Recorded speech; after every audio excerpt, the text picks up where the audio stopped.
kind is 20 feet, equivalent at the most to 1 foot of water. The maximum area covered of 2,400,000 square miles is nearly equal to that of the United States, while the whole globe of Mars measures 55,500,000 square miles, of which 1/3 of the present hypothesis is under cultivation and in need of water. Nearly the whole of the dark areas, as we know, are situated in the southern hemisphere, of which they extend at the very least 17 million square miles. That is to say, they cover an area in round numbers 7 times that of the snow cap. Only 1/7 of a foot of water, accordingly, could possibly be made available for their fertilization. Supposing them to get the entire advantage of the spring freshet, upon a stint of less than 2 inches of water, these fertile lands are expected to flourish and bear abundant crops, and, since they completely enclose the polar area, they are necessarily served first. The great emissaries for carrying off the surplus of their aqueous riches would then appear to be superfluous constructions, nor is it likely that the share in those riches due to the canals and oases intricately dividing up the wide, dry continental plains can ever be realized.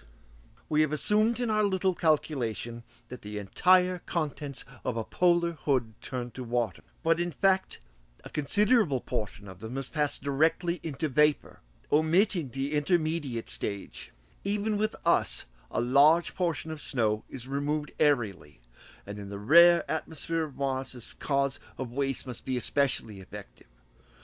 Thus the polar reservoirs are despoiled in the act of being opened. Further objections might be taken to Mr. Lowell's irrigation scheme, but enough has been said to show that it is hopelessly unworkable. It will be seen that the writer of this article accepted the existence of water on Mars on the testimony of Sir W. Huggins, which, in view of later observations, he has himself acknowledged to be valueless. Dr. Johnstone Stoney's proof of its absence, derived from the molecular theory of gases, had not then been made public. Description of some of the canals. At the end of his volume, Mr. Lowell gives a large chart of Mars on Mercator's projection, showing the canals and other features during the opposition of 1905. This contains many canals not shown in the map here reproduced. See the frontispiece. And some of the differences between the two are very puzzling. Looking at our map, which shows the North Polar snow below, so that the South Pole is out of view at the top of the map, the central feature is the large spot Ascraeus Lucas, from which 10 canals diverge centrally, and 4 from the sides forming wide double canals, 14 in all. There is also a canal named Ulysses, which here passes far to the right of the spot, but in the large chart enters it centrally. Looking at our map, we see going downwards a little to the left the canal Eudon, which runs through a large dark area quite to the outer margin. In the dark area, however, there is shown on the chart a spot Asplidon Lucas, where 5 canals meet. And if this is taken as the terminus, the Eudon Canal is almost exactly 2,000 miles long, and another on his right, Lapidon, is the same length, while Ish, running on a slightly curved line to the large spot Lucas Castorius on the chart, is still longer. The Ulysses Canal, which, on the chart, runs straight from the point of the Mare Serenum to the Ascraeus Lucas, is about 2,200 miles long. Others, however, are even longer, and Mr. Lowell says with them 2,000 miles is common, while many exceed 2,500, and Eumenides Orcus is 3,540 miles from the point where it leaves Lucas Phoenicius to where it enters the Trivium Charontis.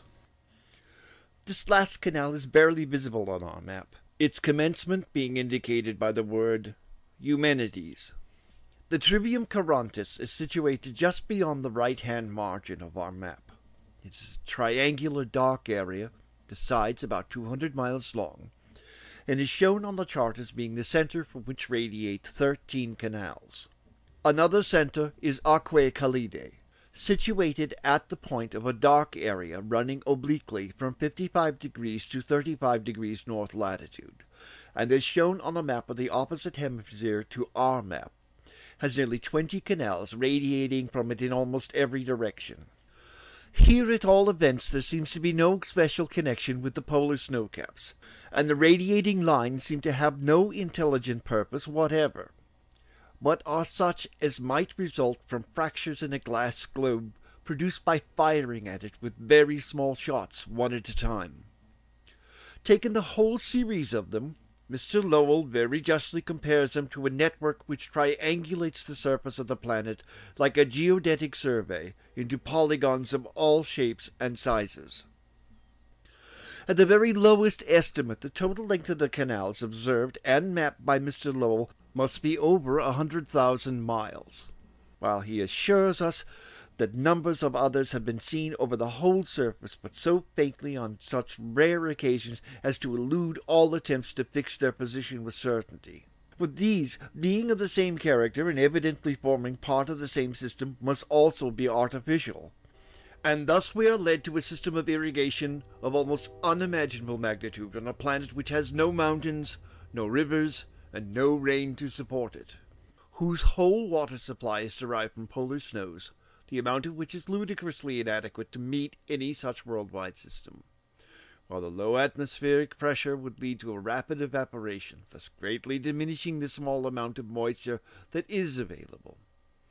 Everyone must, I think, agree with Miss Clerk that even admitting the assumption that the polar snows consist of frozen water, the excessively scanty amount of water thus obtained would render any scheme of worldwide distribution of it hopelessly unworkable. The very remarkable phenomena of the duplication of many of the lines together with the dark spots, the so-called oases at their intersections, are doubtless all connected in some unknown way with the constitution and past history of the planet. But, on the theory of the whole being works of art, they certainly do not help to remove any of the difficulties which have been shown to attend the theory that the single lines represent artificial canals of irrigation with a strip of verdure on each side of them produced by their overflow. Lowell on the purpose of the canals. Before leaving this subject, it will be well to quote Mr. Lowell's own words as to the supposed perfectly level surface of Mars, and his interpretation of the origin and purpose of the canals. A body of planetary size, if unrotating, becomes a sphere, except for solar tidal deformation. If rotating, it takes on a spheroidal form, exactly expressive so far as observation goes of the so-called centrifugal force at work. Mars presents such a figure, being flattened out to correspond to its axial rotation. Its surface, therefore, is in fluid equilibrium, or, in other words, a particle of liquid at any point of its surface at the present time would stay where it was, devoid of inclination to move elsewhere. Now the water which quickens the verdure of the canals moves from the pole down to the equator as the season advances. This it does then irrespective of gravity. No natural force propels it, and the inference is forthright and inevitable that it is artificially helped to its end. There seems to be no escape from this deduction. Water only flows downhill, and there is no such thing as a downhill on a surface which is already in fluid equilibrium. A few canals might presumably be so situated that their flow could, by inequality of terrain, lie equatorward, but not all. Now it is not in particular, but by general consent, that the canal system of Mars develops from pole to equator. From the respective times at which the minima take place, it appears that the canal quickening occupies 52 days, as evidenced by the successive vegetal darkenings, to descend from latitude 72 degrees north to latitude 0 degrees, a journey of 2,650 miles. This gives for the water a speed of 51 miles a day, or 2.1 miles an hour.